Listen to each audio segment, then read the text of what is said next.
I want you to close your eyes and imagine the most emotional song you can think of. What do you see? Now open your eyes. Was it any of these songs? Even if you didn't see one of these, you thought of a song.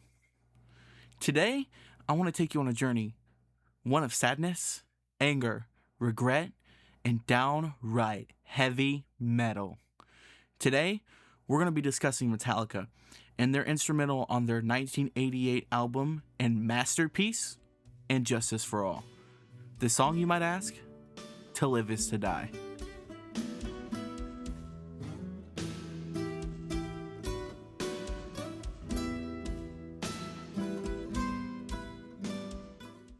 Before we can even get into the song itself, we need to go back to 1986. In 1986, Metallica released their critically acclaimed album Master of Puppets to amazing success. They would tour in the States and headline their own tour in the States, while they went overseas and opened for Ozzy Osbourne. Yes, that Ozzy Osbourne. Then they would go on to play their own headlining shows over in Europe as well. This is where we meet our cast. James Hetfield, Kirk Hammett, Lars Ulrich, and Cliff Burton.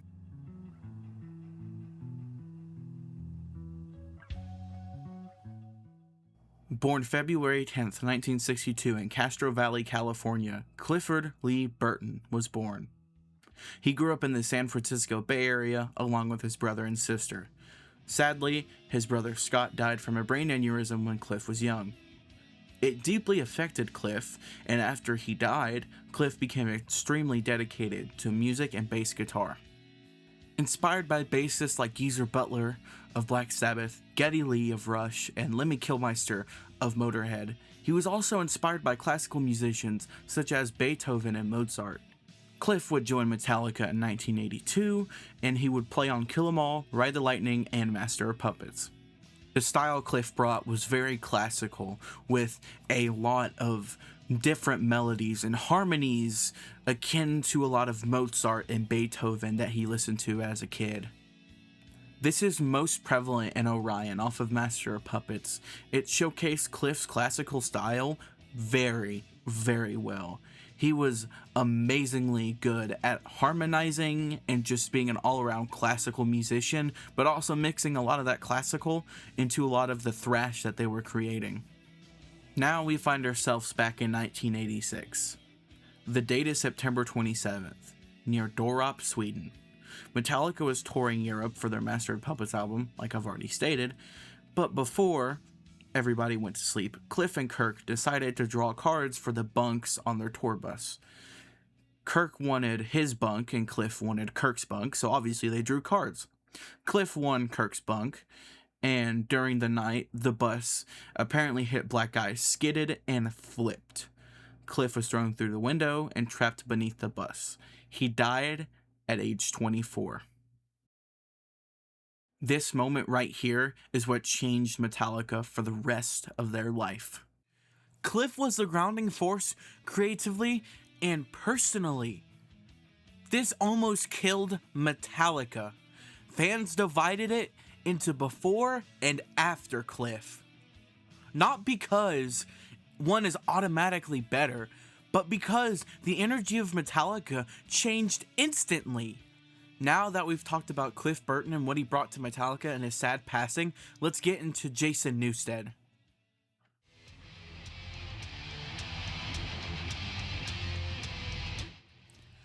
Born March 4th, 1963 in Battle Creek, Michigan, Jason Newsted grew up in Michigan and then later moved to Arizona. Likewise, as Cliff Burton did, he had a similar interest in rock and roll and also had a very common hero in Geezer Butler, but he loved Steve Harris from Iron Maiden and Gene Simmons from Kiss as well.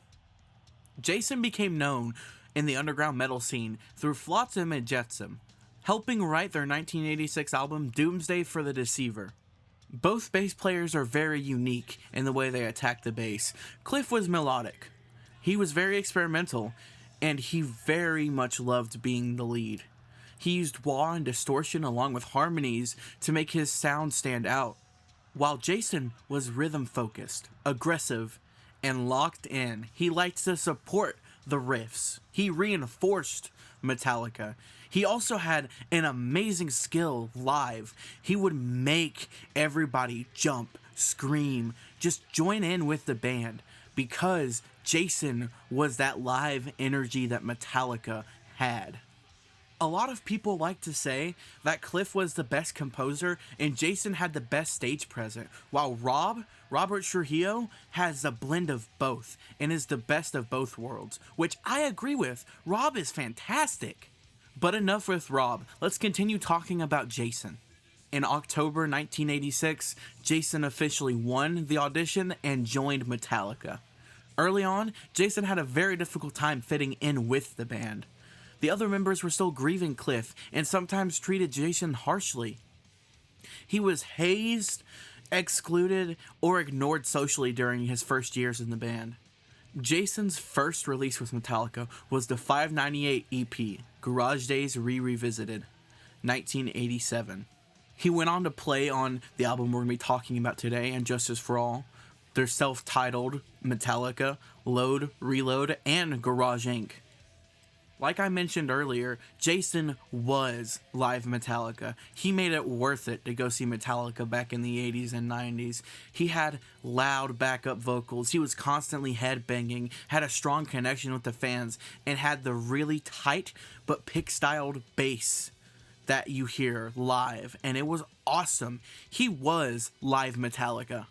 Although all of this is amazing to hear for a new bass player after your recent one passed a little over a month ago, Jason was hazed, he was bullied, and he was thrown into isolation. He was mocked and treated like the new guy, even going on to shows where James would call him Jason New Kid at some points. He was constantly being compared to Cliff, although knowing Jason knew that he would never live up to how awesome Cliff was, but they still drilled it into this guy's skull. Although all of that is horrible, the worst, and I mean the worst thing that they did to Jason was the mix on the entire And Justice for All album. They cut out all of the bass, making it almost impossible to even hear the bass. Fans have debated for decades whether this was an intentional punishment or grief-driven behavior, or even both. Although James and Lars have both acknowledged that they have treated Jason horribly and have come to terms with that, and I hope they have apologized.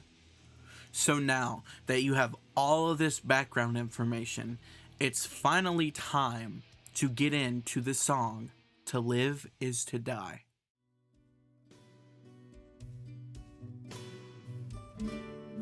The 8th track on their And Justice for All album, released in 1988, To Live Is to Die, is one of the most popular, if not the most popular instrumental Metallica has ever released. Sitting at a lengthy 9 minutes and 49 seconds, this is Metallica's memorial to the Cliff Burton. The opening begins with a crescendo, a very slow crescendo of 2 guitars, both panned left and right, both acoustic guitars playing in unison. As the drums also come in, it is a very mournful and distant sounding song. As it continues to loop, the heaviness starts to kick in. After the heaviness kicks in, we realize quickly that this is anger. We are feeling angry that Cliff has passed. This is a dry production, complex riff, long arrangement part of the song. It's angry, restless, and emotionally unresolved.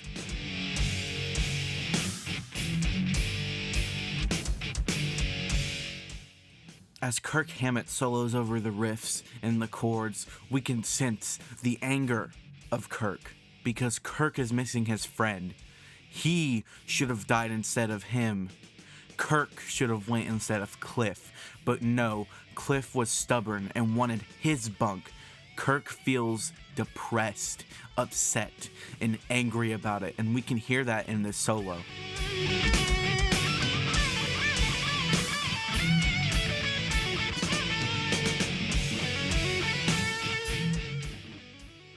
After the guitar solo, we get to that same section we heard before until it cuts to a more melodic, harmonized section that sounds absolutely beautiful, like it's their real emotions.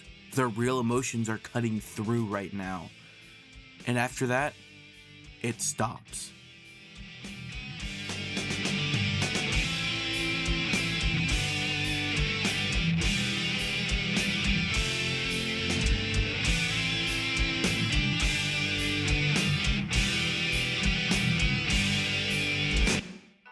And we get to the heart of the song. This clean guitar that sounds like it's playing out of an old telephone or an old radio starts to begin. And then you get swept right into it. This almost peaceful sounding section of the song is very melodic and emotional and soft.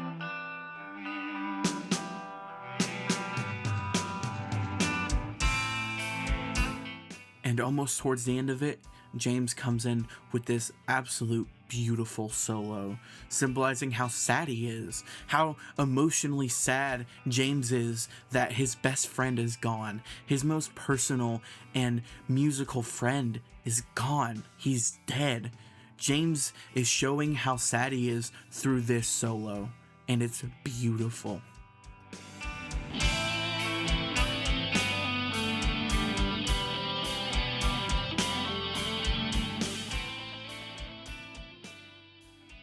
After all of this, we go back to what happened before this soft section started.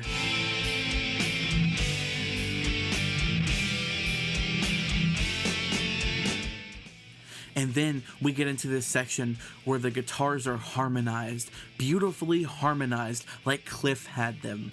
Harmonized. But the drums continually get faster and faster, and the subdivisions keep getting smaller and smaller as Lars continues to double the bass, play the snare on the 3, then the 2, then the 1, and everything seems to show that time keeps going forward.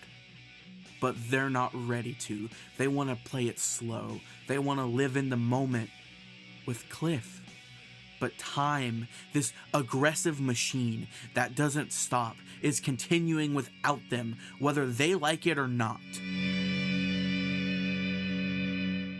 And as the song slows to a creeping halt with these melodic and harmonized guitars, they realize something. They realize time will never stop. And that pisses them off. So they go back to that mechanical and aggressive style of playing they did earlier, with double track distorted guitars, the loud drums, and then the octaves above it all. And it was just so overwhelming to them that they made it more aggressive and more angry. Over top of all of this chaos and distorted and aggressiveness, James says the first words we have heard in over 7 minutes. When a man lies, he murders some part of the world. These are the pale deaths, which men miscall their lives. All this I cannot bear to witness any longer. Cannot the kingdom of salvation take me home? It's a quote from a poem of Paul Gerhardt. And the poem goes as follows. When a man lies, he murders some part of the world. These are the pale deaths which men miscall their lives. All this I cannot bear to witness any longer. Cannot the kingdom of salvation take me home? This 38-word poem, only 38 words out of the entire 9-minute and 49-second song. This 38-word poem is a quote about how people lie and steal and cheat their way through life and have seemingly no care for who gets hurt, and how all of these things are unbearable. And he can't see the evil people like this do these things that they do. And he's basically asking for death, to go to heaven, to go to the kingdom of salvation, so he can be with the Lord and not have to witness this anymore. After that, we close on a slow, aggressive punch that is distorted guitars and crash cymbals and drums as it slowly begins to fade out and that beginning section comes back. That beautiful, mournful section returns.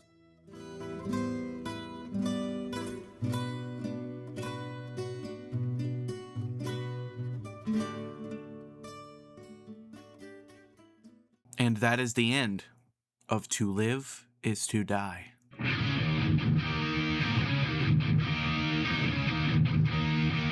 After And Justice for All released, on September 11th, 1988, Metallica would embark on their Damaged Justice tour, which would see them take 5 legs of the tour, 219 shows, and would end in October of 1989.